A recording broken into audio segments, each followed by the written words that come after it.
Okay, so the title of my talk is Some Contemporary Non-Hylomorphic Accounts of Material Objects and the Problem of Material Constitution. So I want to do three things in the talk. First, briefly, just contrast a hylomorphic approach to material objects with non-hylomorphic approaches. And the bulk of my talk will be part two, talk about non-hylomorphic accounts in light of a particular problem that philosophers have written a lot about the last 50 years or so. It's called the problem of material constitution. And if I have time, I hope I will, I would like to say just a few words about how I think an Aristotelian-Thomistic hylomorphic approach to material objects can better respond to the problem of material constitution. So hylomorphism versus non-hylomorphism. Speaking of material objects, hylomorphists find it important to speak about the matter, hyl, and form, morphe, of those objects.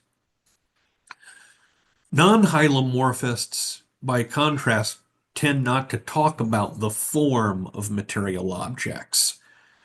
Even when they speak about matter, as they do, as we'll see, non-hylomorphists tend to have in mind some material object or a material substance or an aggregate of material objects or substances when they use the language of matter, and not, as hylomorphists sometimes do, a principle or a part of material objects, right? So non-hylomorphists tend to eschew form talk, too medieval for contemporary folks, and they tend to use matter a little bit differently. Okay, so some non-hylomorphic accounts. So let's begin with the problem of material constitution. Just as hylomorphists, such as Aristotle and Thomas Aquinas, um,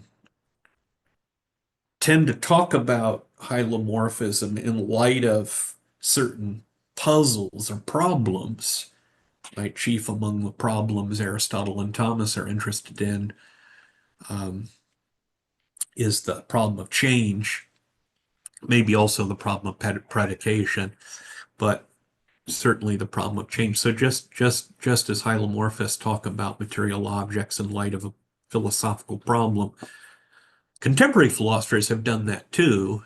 There are actually a number of problems we could mention, but the one I want to focus on today is the problem of material constitution.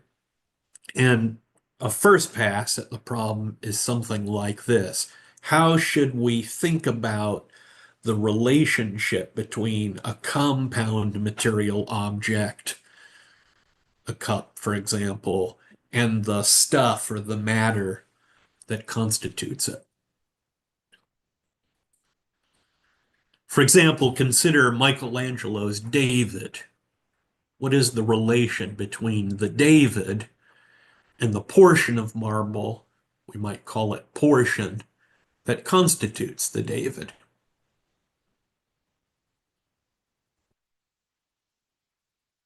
Or we could take a different example. Consider a dog named Rex. What's the relationship between Rex, at this time that he's sitting on a couch, say, and the aggregate of fundamental particles or atoms or molecules, the sorts of things that are studied in the empirical sciences that constitute Rex at that time? What's the relationship, the metaphysical relationship between Rex and the aggregate of objects that empirical scientists tend to think about a lot? So one way of responding to that question, what's the relationship between the constituting object and what constitutes it, is so popular among folks that Michael Burke called the account in a famous article, the standard account, the standard account of material constitution. It goes something like this. The following are individual material objects. The David, portion, right? That's the marble that constitutes the David. Rex, and the aggregate of fundamental particles that constitute Rex at a time. Those are all individual material objects. Assumption. The David and portion have different essential properties. For example, the David can survive the loss of a part, whereas a portion of marble, such as portion, can't survive the loss of a part, right? So maybe in defense of the David being able to lose a part, think of the famous statue, the Venus de Milo. Um, Originally, this statue had arms, right? Or objects that signified arms, but we don't know it that way. It's come down to us as you can see it in this picture. And it seems as though this is the same Venus de Milo, right? That once had arms. Okay, so we might think statues are the sorts of things that are like organisms in this way. They can survive the loss of at least some of their parts. But portion isn't like that, right? A portion of marble is what we might call mereologically fragile. It's essentially related to its parts. So if we shave off the David's nose, the David remains, but the David at that point would no longer be constituted by portion, but by a portion of marble that's just a little bit smaller than portion, and those two portions would be numerically distinct. Okay. So David and the portion, they have different essential properties. And this is clearly true of Rex and the aggregate of fundamental particles that constitute Rex at a time, right? We tend to think that Rex can survive the loss of some of his parts. But aggregates aren't like that. Aggregates are mereologically fragile, right? They're essentially related to their parts. It's just a common, typical way of thinking about aggregates. Okay, but if a compound material object X and a compound material object Y have different essential properties, if they belong to different kinds, then X and Y are numerically distinct. Therefore, the David and portion are numerically distinct, spatially coincident material objects. Where the David is, there are two spatially coincident, numerically distinct individual objects. There's the David and portion, and we can say the same thing about Rex and the aggregate of fundamental particles that constitute Rex at a time. Now, although it's the standard account, it isn't without its detractors, as many point out, as a reason for rejecting the standard account. Barring a miracle, two numerically distinct material objects can't wholly exist in the same place at the same time, right? That seems a commonsensical way of thinking about material things, right? So the standard account, whatever its virtues, it seems to have this problem, right? It's inconsistent with something pretty commonsensical. Okay, so not everybody is an advocate of the standard account. Some contemporary philosophers have rather argued that the constituting object and the constituted object are identical, numerically identical, right? So here might be a set of reasons for thinking that's right. The David is an individual compound material object, as is portion. 9. Given 8, if it's not the case that the David is numerically identical to portion, then where the David exists, there are two numerically distinct compound material objects existing in the same place at the same time, namely the David and portion. Right, but the consequent of 9 looks absurd, right? Given 7, barring a miracle, we don't have spatially coincident objects. So the consequent of 9, I've labeled it 1, little Roman numeral 1 is false. It seems right, that seems the right thing to say. So then we should deny the antecedent of 9. Therefore, it is not the case that it is not the case that the David is numerically identical to portion. And so by double negation, we can conclude that David is numerically identical to portion. And we could argue similarly, analogously, for an identity between Rex in the aggregate of particles that constitute him at a time. But of course, there's a problem for the identity answer, right? The standard account contains already a reason for thinking this can't be the right way to think about the relationship between David and portion or Rex and the aggregate of particles that constitute him.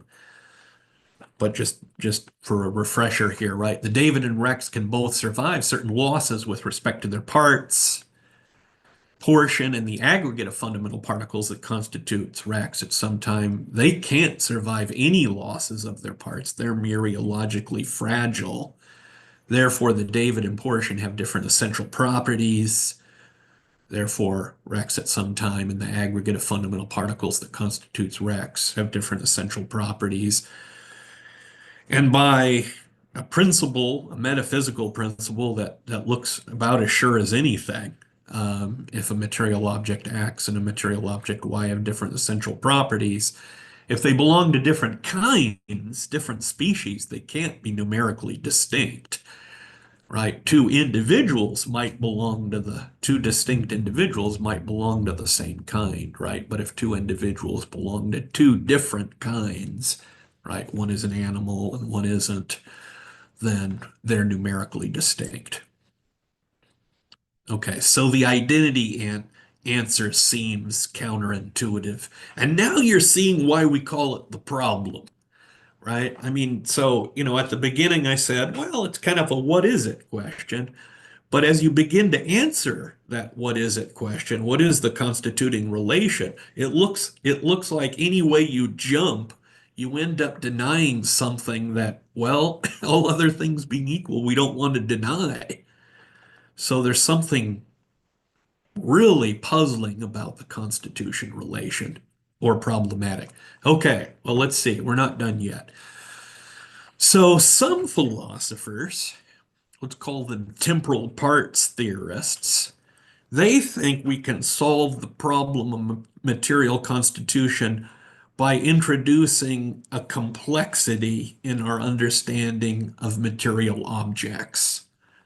So clearly, material objects, compound material objects have spatial parts, right? That's part of our common sense way of thinking about compound material objects. Maybe not so much a part of our common sense notion, but maybe problems like the problem of material constitution point us in the direction of saying material objects, they don't endure through time, they perdure through time. So compound material objects, they don't just have spatial parts, they have temporal parts, right? So compound material objects such as the David and Rex, they not only have spatial parts, but temporal parts. And just as a material object is not numerically identical to one of its spatial parts, or even a couple of its spatial parts, neither is a material object numerically identical to one or just some of its temporal parts. For example, just as I have spatial parts, right? I have my right hand and I have my left hand and lots of other spatial parts, quantitative parts, right? Including all of the parts of me right now that folks in the empirical sciences are busy studying. Um, I don't just have spatial parts, according to the temporal parts theorist. I also have temporal parts. There's me now. And there's me yesterday, and there's me the day before that, right? However, we want to measure temporal parts, um, right? There's a point in time where I don't have a temporal part, right? I didn't exist yet. And presumably, hopefully, I'll have plenty of other temporal parts added to me in the future. Okay, so what? How does that help us with the problem of material constitution? Well, let me try to put it this way. Let's say we've got um, objects, or we've got A, B, and C. Okay, and A is or signifies a portion of marble, call it portion, at a time t in the shape of the David before Michelangelo separates other portions of marble from portion to bring about the David, right? So this is the David kind of buried, if you will, inside a large block of marble. Okay. B is portion at time t plus one after Michelangelo has expertly separated other portions of marble from portions such that he has finished carving the David. And C is the David at time t plus one after it has lost a spatial part, right? Maybe, right, we're moving it to a museum. Um, it's big, right? It's a big statue, always bigger than one would imagine. And well, someone hit a corner of a wall and knocked off the David's nose. We'd still have the David, but we don't have portion anymore. Portion's gone. All right. So, according to the temporal parts theorist, portion and the David are numerically distinct material objects. And we can say that for reasons that we've been saying, since portions of marble can't lose a part and remain in existence, where the David can at least survive some losses with respect to his parts. So portion is composed of temporal parts A and B, whereas the David is composed of temporal parts B and C, but they are not thereby problematically coincident, no more than, we might say, conjoined twins sharing spatial parts is something problematic, right? Conjoined twins are not numerically identical, even though they share some spatial parts. That seems right. Portion and the David, they share some temporal parts, but not all of the same temporal parts. And so, unlike the identity theorist, the temporal parts theorist can accept the common sense notion that portion and the David are numerically distinct. But unlike the advocate of the standard account, the temporal parts theorist is not committed to portion and David being wholly coincident objects. We we can eat our cake. We can have our cake and eat it too. The temporal parts theorist says, all right, we're making progress. Maybe we've solved the problem. Nope. Because some ingenious philosopher came up with a counterexample to the temporal parts theory. It's famously called the Lumpl-Goliath puzzle. So Lumpl is a portion of clay that comes into existence, let's say at a time t, when Jane the sculptor, right, she's been working on two different parts of Goliath, right? Neither one is Goliath. She's sculpting the top half, she's sculpting the bottom half, and she puts them together at T. Right? Jane the sculptor puts two pre-existing portions of clay together. We can call it portion A, which resembles the bottom half of a giant, and portion B, which resembles the top half of a giant. Goliath is a statue resembling the giant Goliath, constituted by Lumpl, which also comes into existence at time t. So notice that Lumpl and Goliath begin to exist at the same time. Now imagine Jane, she doesn't like Goliath. No, I can do something much better than that, right? And at t plus one, she grabs hold of the top and the bottom of Goliath and rips them apart and twists those parts, right? And we don't have Goliath anymore, and neither do we have Lumpl. Okay. Goliath and Lumpl are not numerically identical, let's say, for the reasons we've been saying. They have different essential properties, right? Whatever happens to Portion, whatever happens to Goliath, Goliath is the sort of object that can survive the loss of some of its parts. Whatever happens to Lumpl, Lumpl is the kind of object that can't survive the loss of any of its parts. So Goliath and Lumpl have different essential properties. They're not identical, but they have the same set of temporal parts. And so we're stuck, right, with that awkward conclusion again. We've got two objects that aren't numerically identical and they're spatially and temporally coincident. But two objects can't be spatially and temporally coincident, right? Okay, so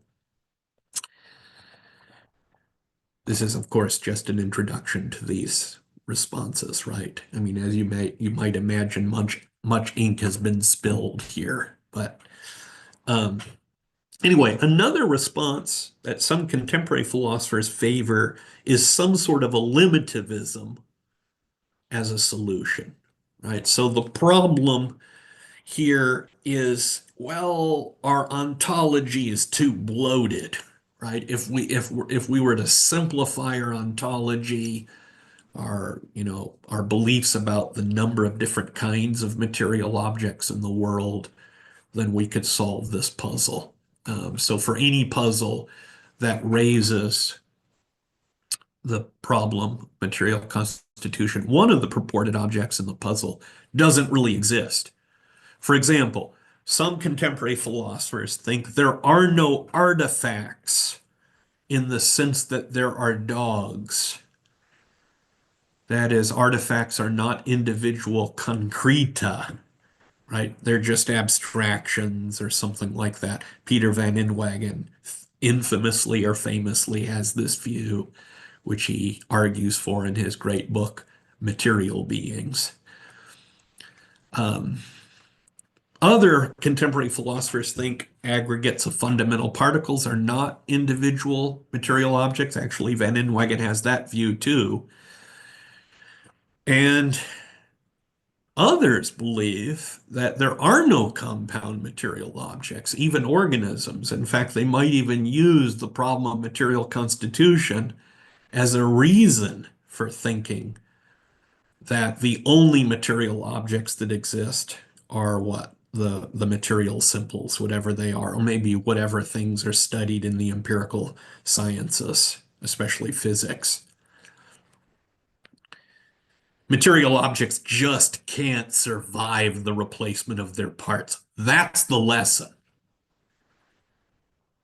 Okay, well, you can think of some problems for eliminativism. So Lynn Rudder Baker wrote a really important book called Persons and Bodies, where she wants to argue that artifacts are just as real as dogs, even though their unity is something imposed on them by way of intentional agents.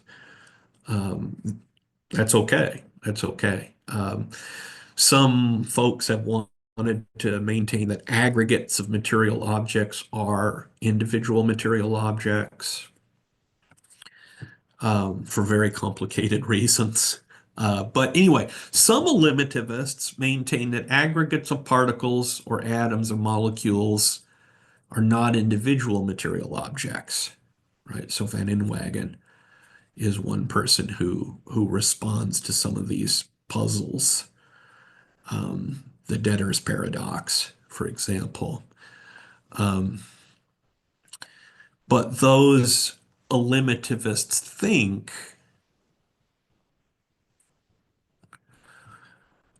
the individual particles or atoms or molecules that compose compound material objects, right? Objects such as we might think human persons and dogs,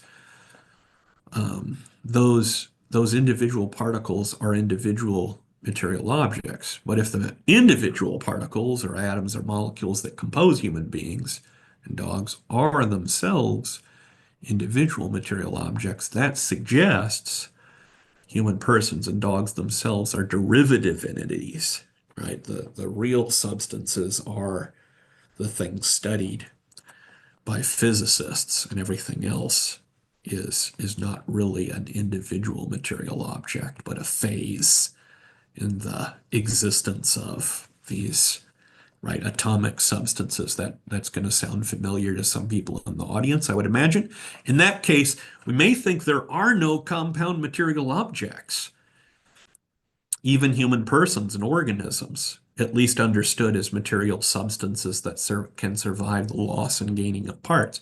We can call this position atomism in honor of the atomism that Aristotle in his own time opposed. And I think many of us want to say, but there are compound material objects that can survive the loss and gaining of parts, right? So to solve the problem of material constitution by denying that there are organisms is a medicine worse than the disease. Anyway, that's what some of us think. Okay, now supplementing atomism with substance dualism. Some philosophers like Dean Zimmerman have argued for substance dualism by starting with this problem of material constitution and what that kind of eliminativist entailment that I was just talking about, right? So perhaps the right thing to say about compound material objects is that they can't survive the loss or gaining of parts. Maybe that's the lesson of the problem of material constitution. Well, Zimmerman thinks, aha, that's a good reason for being a substance dualist, right? Because obviously we endure through time and change, so we're not organisms.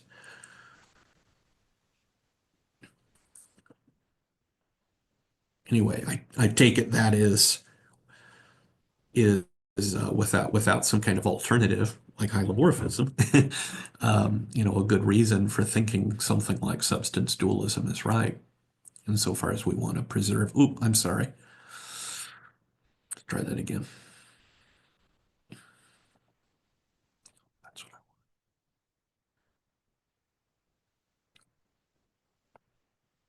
Sorry about that. Okay. But that position has problems too, right? There seem to be problems for joining this atomistic view that says there are no material objects that can survive the gaining and loss of parts, um, and preserving some kind of personalist, right, account of reality by um, trying to draw on something like Cartesian dualism. And one of those problems is we care about organisms too, right? I mean, this is a famous objection that I think is reasonably leveled at Descartes, right? So maybe Descartes keeps us from being machines.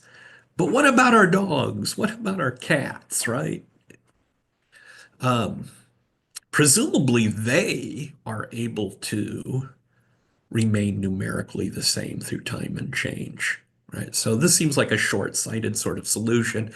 And in addition, right, we care about artifacts. Maybe we don't care about them as much, or maybe we shouldn't care about them as much as organisms. But oh, here comes an organism. Anyway, we might think that the David, for example, can in fact survive the loss of one of his parts. So this philosophical atomistic solution to the problem of material constitution is not going to be satisfactory. So it seems to me the lesson is we need we need an alternative metaphysic of material objects. How about hylomorphism? How about Aristotelian-Thomistic hylomorphism in particular? So how can adopting an Aristotelian-Thomistic hylomorphism helps solve the PMC. Now, of course, it depends on how you read Aristotle and Thomas, and I'm going to say a few things, but other Thomists have wanted to develop a response in different ways. But here seems to be one way that we can respond to the problem of material constitution as an Aristotelian Thomistic hylomorphist. Aristotle and St. Thomas distinguished different kinds of compound material objects. For example, there are compound material objects such as Michelangelo and Rex. Those are actual substances, actual material substances. And then there are the quantitative parts of Michelangelo and Rex, right? When they compose Michelangelo or Rex.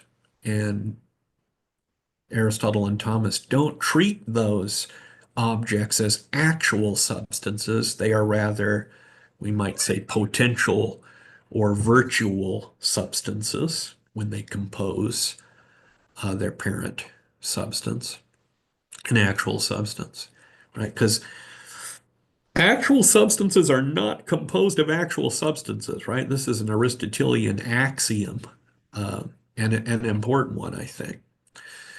And then finally, there are some compound material objects.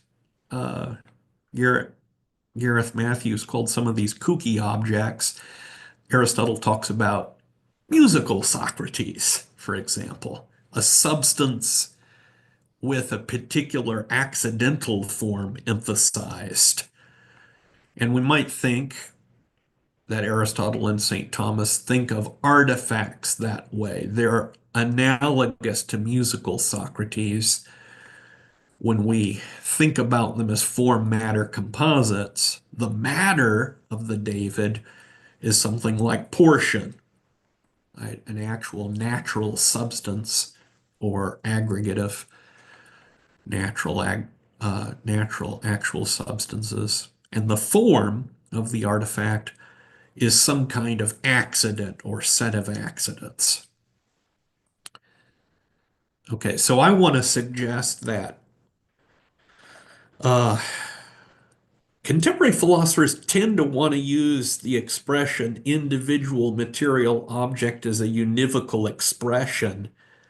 And, well, that's just not the right, that's going to lead to a lot of mischief as you know, a univocal approach to uh, to reality typically does, right? We need to make some distinctions. Reality is a little bit more complicated than that. Okay, so I will close my talk then with applying what I just said to some of the problems that we've raised.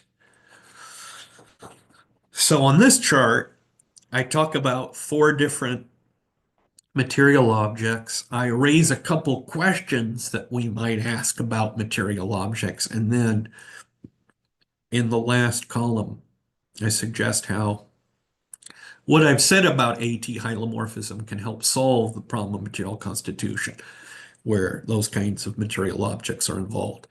So we got four different kinds of material objects. We've got Michelangelo, the sculptor, right? A human person. We have atoms and molecules whenever they compose a compound material object, such as Michelangelo. We have the David, right? Michelangelo's great sculpture of King David, the young King David. And then we have portion, right? The natural substance that constitutes the David. And we have two questions. Are these objects an actual substance, or are they a potential or virtual substance, or are they not a substance at all, but rather an accidental being or an accidental unity, as Aristotle and St. Thomas will talk about things like musical Socrates or a statue. And then there's another question here. Is the form of this object a function of beliefs and practices of a community of human persons? Here I have to admit I'm going a little bit beyond the letter of Aristotle and Thomas, but certain questions and problems have kind of led me to think this way about some objects. So Michelangelo is an actual substance, right? A human person, a certain really special kind of material substance, right? Michelangelo has a spiritual part. His substantial form is an intellectual soul, which makes Michelangelo a person. The atoms that compose Michelangelo, those aren't actual substances, they're potential or virtual substances, right? Um, when Michelangelo died, the particles, the atoms, the molecules that composed him, um, they become, some of them, actual substances, right? They assert themselves metaphysically when Michelangelo's substantial form is no longer present. The David is not a substance by hypothesis, but rather a composite of a substance portion and an accidental form or a set of accidental forms. And then portion, I say, is an actual substance. What about that? What about the forms involved here? Well, yeah, is Michelangelo's substantial form a function of beliefs and practices of a community of human persons? No, no. Right, even if everyone in Michelangelo's community said, "You're not a human person," Michelangelo would still be a human person. The atoms are the molecules that compose Michelangelo. What about portions? Same here, right? Same here. But the David's a little bit different, right? The David, I suggest, has a form such that what the David is, an artifact, has a lot to do with the beliefs and the conventions and the practices of human beings, the way they treat portion, right? Insofar as they treat portion as an aesthetic object, what insofar as we recognize Michelangelo's brilliance in bringing about the shape of portion. Um, David's form is a function of the beliefs and practices of a community of human persons. So there's an interesting similarity and difference between Michelangelo and the David, right? Both Michelangelo and the David are not mereologically fragile, right? Michelangelo can lose parts, he can gain some parts and remain numerically the same substance.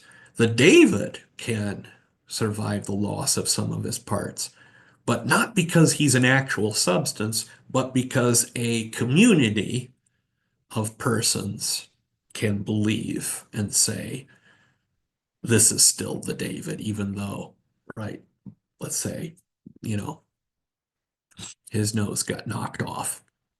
Right, just as we do, I think, with the Venus de Milo. Okay, so finally, how can AT-hylomorphism, as I've developed it here, how can it help solve the problem of material constitution? Well, Michelangelo is not identical to the aggregate of particles that constitute him, but the particles that compose him are not actual substances.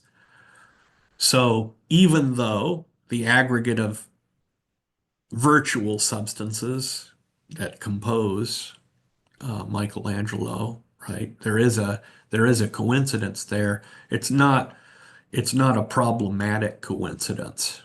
It's not like having two actual substances existing precisely in the same place at the same time. And I also want to say that given, and so here's a way that I think the Thomistic view has an advantage over Van Inwagen's view. Van Inwagen doesn't think aggregates are individual things, but because he does treat the physical symbols as actual substances or the equivalent thereof, I think we have still, in Van Inwagen's view, there's this latent tendency to reduce Michelangelo to the sorts of things that are studied in the physical sciences, the empirical sciences. Finally, the David isn't identical to Portion for a couple of reasons, right? Well, the David can survive the loss of some of his parts, um, unlike Portion, but also the David is not a substance, whereas Portion is. So the David and Portion are spatially coincident only in an innocuous sense, in the same kind of sense in which Socrates, the substance, and musical Socrates are coincident, right? There doesn't seem to be any problem with a coincidence between Socrates and musical Socrates. So there is no problem with respect to Portion and David.